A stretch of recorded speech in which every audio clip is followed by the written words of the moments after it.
ناظرین، ہم وقفے کے بعد آپ کی خدمت میں پھر حاضر ہیں۔ شاعری اصل میں تقی عابدی صاحب ہمارے ساتھ موجود ہیں۔ انہوں نے ایک بڑے خوبصورت انداز میں کہا کہ جذبات کے اظہار کا نام شاعری ہے۔ جذبات کے اظہار کسی طریقے سے بھی کیے جا سکتے ہیں۔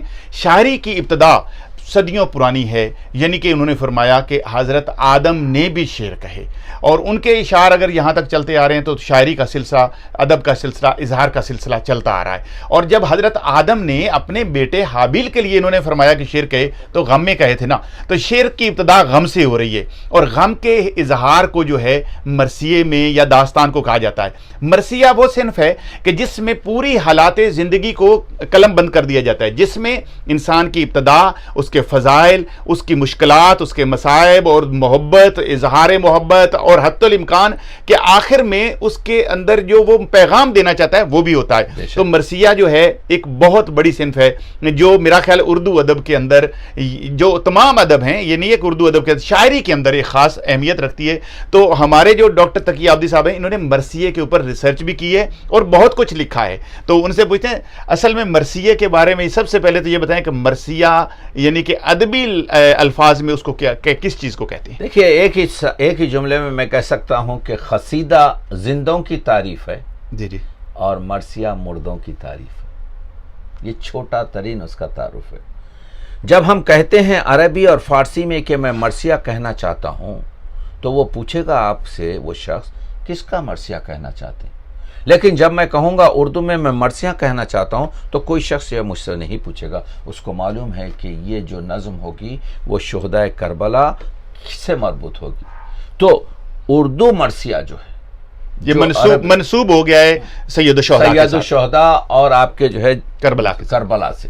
تو عربی سے فارسی، جیسا آپ نے کہا، حضرت آدم سے لے کر آپ کے جو ہے ایندھن تک، یعنی ہمارے پاس مرثیہ ہے۔ آپ دیکھ رہے ہیں کہ سنسکرت میں آپ چلے جائیں تو دھرتراشت کا مرثیہ آپ کے جو ہے کوروؤں کی تباہی پر ہے۔ اگر آپ ملتان میں دیکھیں تو خسرو کا مرثیہ آپ کے ملتان کی تباہی پر ہے۔ اگر آپ دیکھیں تو سہراب کا مرثیہ جو ہے اپنے بیٹے کے قتل پر ہے فارسی میں۔ اگر آپ دیکھیں تو آپ کو ملے گا کہ فردوسی کا مرثیہ عجم کی تذلیل پر ہے۔ تو مرثیہ اسی طریقے سے خنسا کا مرثیہ جو ہے آپ کے جو ہے آپ دیکھتے ہیں اپنے بھائی کی موت پر ہے۔ شہزادی فاطمہ کا مرثیہ اپنے باپ رحمت للعالمین کی سے جدائی پر ہے۔ مگر جب یہ مرثیہ یہ ہوتا ہوا جب فارسی میں آیا ہے دور صفوی میں، تو محتشم کاشی نے جو طہماسپ شہنشاہ تھے اور ان کی ملک نور کی خدمت میں 2 قصیدے لکھ کے روانہ کیے، تو طہماسپ شاہ نے کہا کہ دیکھو تم نے مبالغے سے کام لیا ہے، محمد و آل محمد پر کچھ لکھو، جتنا بھی لکھو گے تم مبالغہ نہ کر سکو گے۔ تو انہوں نے ایک مرثیہ لکھا جو آپ کو یہ امام بارگاہوں میں جو ملتا ہے کہ اینچے تماشاس، اس کا ایک بند کے 2 شعر میں آپ کو سنانا چاہتا ہوں، جو 424 سال پرانا مرثیہ وہ ہے فارسی کا، کہ وہ بند کا یہ ہوتا ہے کہ پس با زبان پرگلا اوں بضعت رسول، پس پرگلا زبان سے رسول کی جگر نواسی زینب نے رو در مدینہ کرد کہ یا ایہا الرسول، مدینہ کی طرف رخ کے کہا میرے جد رسول، این کشتے فتات بہامو حسین توست، یہ جنازہ جو خون میں لتھڑا ہوا پڑا ہے یہ تیرا حسین ہے۔ ویں سید دست و پا زدے در خون حسین توست، یہ جو اپنے ہاتھ اور پیر اپنے خون میں رنگ کیا ہوا ہے، لتھڑا ہوا ہے، کیا تیرا حسین ہے؟ تو آپ نے دیکھا کہ یہ مرثیہ، لیکن لوگ یہ نہیں جانتے کہ ہماری قدیم اردو میں 1503 میں محمد شفیع بیجاپوری نے 1800 شعر کا مرثیہ لکھا۔ تو اردو کی ابتدا کی اگر کتاب قدم راؤ پدم راؤ جو جمیل جالبی نے بتائی ہے، اس کے 40 سال کے بعد جو کتاب آئی ہے وہ سب سے پہلا اردو ادب کا مرثیہ ہے، جس کو اس وقت 513 سال ہو رہے ہیں۔ جی جی اچھا ڈاکٹر صاحب، آپ ایک تو مرثیہ، ابھی ہم نے تھوڑی سی پہلے آپ نے بات کی کہ مرثیہ امام حسین کے ساتھ منسوب ہے، کربلا کے ساتھ زیادہ منسوب ہے، جیسے کہ کوئی چیز نسبت کے ساتھ زیادہ لگ جاتی ہے، تو یہ اس کا مقصد ہوا کہ امام حسین کے ساتھ منسوب ہے تو پھر شیعوں کے ساتھ منسوب کر دیا گیا اس کو؟ یہی تو میں عرض کر رہا ہوں کہ مرثیہ خان صرف شیعہ ہیں یا اہل سنت والجماعت؟ نہیں، دیکھیے مرثیہ جو ہے، جب میں نے ابھی کہا کہ مرثیہ کی پہلی کتاب جو نوسرہار ہے جو 1503 عیسوی کی ہے، محمد شفیع بیجاپوری کا تعلق صوفی ہیں، اسی طریقے سے آپ دیکھ رہے ہیں مرثیہ کو جو ہے یہ بڑا ظلم ہے کہ مرثیہ کو کسی فرقے کی جائیداد بتایا گیا ہے، نہیں، مرثیہ پورے مسلمانوں سے تعلق رکھتا ہے، اس وجہ سے کہ یہ نبی اور آل نبی، اور حسین کون؟ حسین محمد کا نواسا، حسین علی کا بیٹا، حسین فاطمہ کا لخت جگر، ان کو آپ فرقوں میں تقسیم نہیں کر سکتے۔ مرثیہ دیکھیے آپ کے آنچ خوباں ہمیں دارن تو تنہا داری، جو اس میں آپ کو مرثیہ میں غزل کا تغزل ملے گا، اس میں مثنوی کی آپ کے تسلسل ملے گا، اس میں رباعی کی تاثیر ملے گی، اس میں آپ جانتے ہیں کہ مثنوی کی واقعہ گری ملے گی، اس میں ضرب المثل ملے گا، اس میں معلوم ہوگا کہ کس طریقے سے بات چیت کی جائے۔ تو مرثیہ اس وقت ہمارے پاس 6000 سے 8000 مرثیے موجود ہیں، یعنی اردو ادب میں 20% حصہ اس وقت ایک ہی صنف شاعری میں موجود ہے جس کو ہم مرثیہ کہتے ہیں۔ تو معلوم یہ ہوا کہ مرثیہ نے تو نقوی صاحب امام باڑوں میں پناہ لی ہے، اس وجہ سے کہ آپ نے مدرسوں سے نکال دیا، آپ نے آپ کے بازار سے نکال دیا، آپ نے نصابوں سے نکال دیا، تو مرثیہ کہاں پناہ لیتا؟ مرثیہ پناہ لیا۔ ایک چیز اور عرض کر رہا ہوں، مرثیہ کو کسی رحم کی ضرورت نہیں ہے۔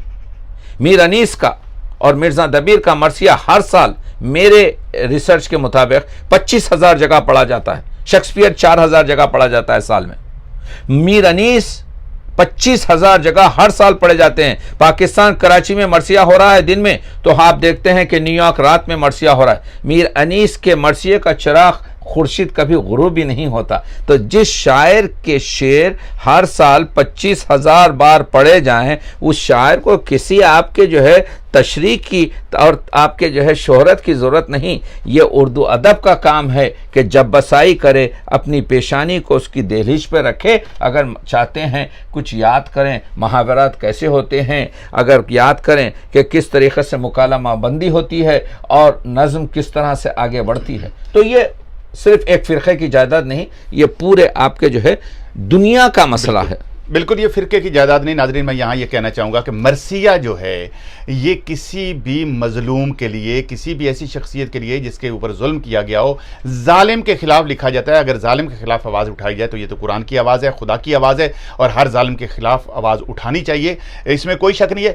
مرثیہ اور نوحہ، یہ نوحہ تو ہوتا ہے چند اشعار پر، یعنی کہ 10 15 20 50 اشعار پر ہوتا ہے، تو مرثیہ کی کتنی لینتھ ہوتی ہے اس کے بارے میں آپ ہمیں؟ بالکل، یہ کہنے سے پہلے آپ نے ایک بہت زبردست بات کہی نقوی صاحب کہ مرثیہ جو ہے ظالم اور مظلوم کی داستان کا نام ہے۔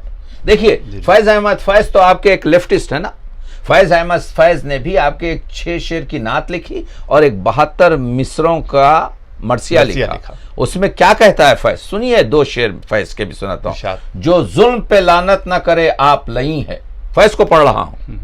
جو ظلم پہ لعنت نہ کرے آپ لئی ہے، جو جبر کا منکر نہیں وہ منکر دی ہے۔ دیکھ رہے ہیں آپ، یہ انیس نہیں ہے، دبی نہیں۔ اور میں اور ایک چیز بتاتا ہوں، اس مرثیہ فیض کو آپ دیکھیے کہ انیس ہوں کہ دبیر ہوں کہ نفیس ہوں کہ عروج ہوں کہ دولہ صاحب ہوں، ان لوگوں نے حضرت امام حسین کے تقدس کی خاطر وہ لمحہ جب مولا زمین پر تشریف لاتے ہیں، اس سے پہلے ان کا سر، پیر تو رکاب میں رہ گئے تھے لیکن سر خاک پر کھنچ رہا تھا، اس تکلیف دہ منظر کو انہوں نے آپ کے جو ہے بیان نہیں کیا، فیض نے بیان کیا۔ فیض کے آخری شعر پڑھ رہا ہوں مرثیہ کا۔ مرکب پہ تنے پاک تھا اور خاک پہ سر تھا، اس خاک تلے جنت فردوس کا در تھا۔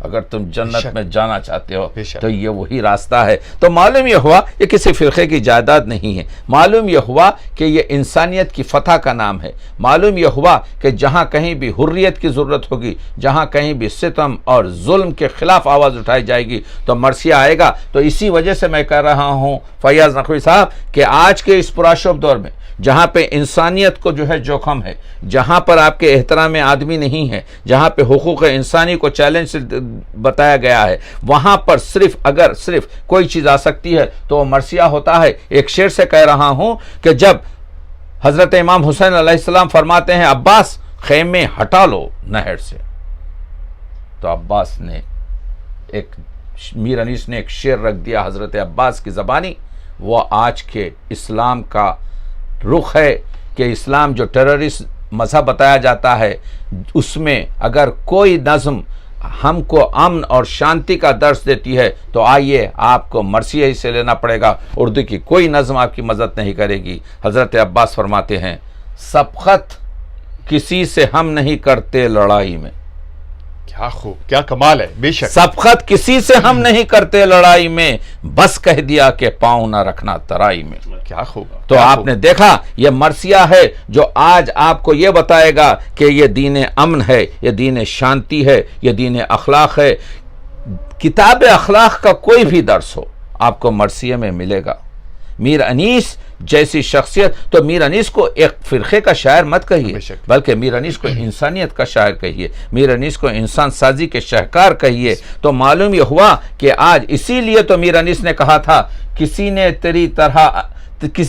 تیری طرح سے اے انیس اور اسے سخن کو سہارا نہیں۔ کبھی کہتے ہیں اللہ کیا نمک ہے کلام انیس میں، دشمن بھی گر پڑے تو زباں پر مزہ رہے۔ ماشاءاللہ۔ ناظرین یہاں ایک جملہ چھوٹا سا آپ کے لیے بتانا چاہوں گا کہ جیسے انہوں نے کہا کہ ہم سبقت نہیں کرتے، یعنی کہ لڑائی میں ہم شروع نہیں کرتے۔ حضرت علی علیہ السلام رسول خدا کے سب سے بڑے چیف ان کمانڈر تھے، اور وہ آپ کے نالج کے لیے، بچوں کے لیے یہ بتانا چاہوں گا کہ جب بھی میدان جنگ میں جاتے تھے تو کہتے تو یا تو نبی اکرم کا کلمہ پڑھ لو، یا واپس چلے جاؤ جان بچا لو، یا تم پہلے حملہ کرو۔ اگر آج اسلام اس طرف آ جائے کہ کسی سے بھی کوئی جنگ کرنے کے لیے کہے کہ پہلے تم حملہ کرو ورنہ ہم نہیں کریں گے، تو میرا خیال پوری دنیا میں امن ہو سکتا ہے۔ کیا کہنے کس شعر کی آمد ہے کہ رن کانپ رہا ہے، رن ایک طرف چرخے کوہن کانپ رہا ہے۔ میر انیس کے بارے میں آپ نے تذکرہ کیا، مرزا دبیر صاحب، کیا کہنے مرزا دبیر، یہ جو ہے آفتاب آسمان مرثیہ کا ایک آفتاب ہے، ایک ماہتاب ہے۔ جی جی۔ انیس کے چاہنے والوں کو انیسیہ کہا گیا اور دبیر کے چاہنے والوں کو دبیریہ کہا گیا۔ میں کہتا ہوں آپ کی اور ہماری دونوں آنکھیں ایک انیسیہ ہے، ایک دبیری ہے۔ کیا انیس کو پڑھنا ضروری ہے، مگر دبیر کو پڑھنا اس وجہ سے ضروری ہے کہ انیس کے پاس دبیر نہیں مگر دبیر کے پاس انیس موجود ہے۔ آپ دیکھ رہے ہیں کہ جس طریقے سے حضرت دبیر بات کرتے ہیں، حضرت دبیر کا وہ پہلا آپ کے جو ہے، دیکھیے ایک چھوٹی سی چیز بتاتا ہوں اس پر کہ یہ حضور کا سایہ نہیں تھا، ٹھیک ہے؟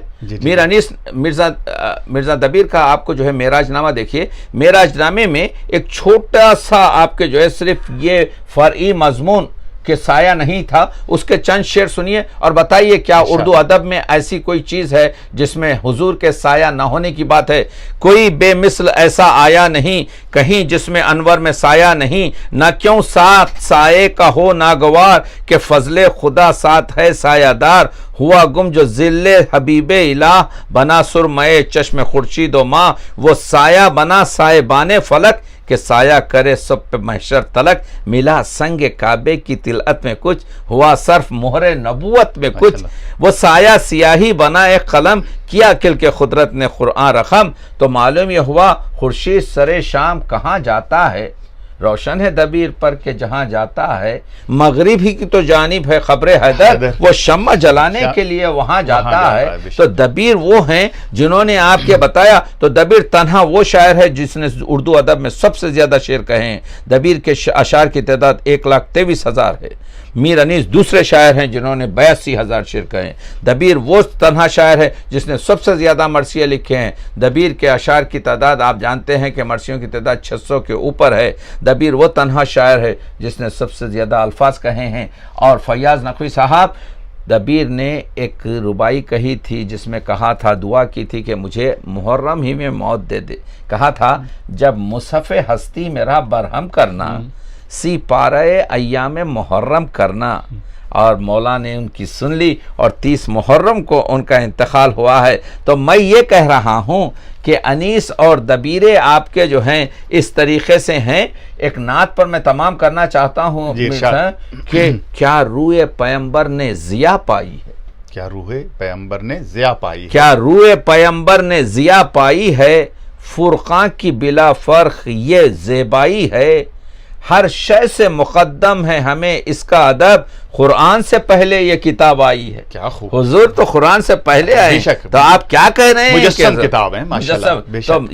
یہ جس طریقے سے حضرت آپ کے جو ہے دبیر جو کہتے ہیں، میں یہ کہہ رہا تھا کہ دبیر انیس کے پاس دبیر نہیں ہے مگر دبیر کے پاس انیس ہیں۔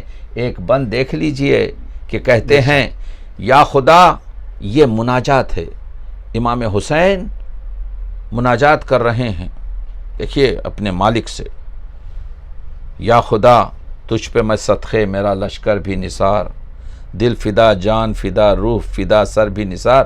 آگے بڑھتے ہوئے چلتے ہوئے کہتے ہیں تو شہنشاہ شہنشاہوں کا ہے یار خدا، ہیں برابر تیری درگاہ میں سب شاہ و گدا، خاطر عاشق جاں باز ہے البتہ سوا، اے خوشا حال کے ہو مجھ سے تیرا عشق ادا، حلق پر تیغ رہے سینے پہ جلاد رہے، لب پہ ہو نام تیرا دل میں تیری یاد رہے۔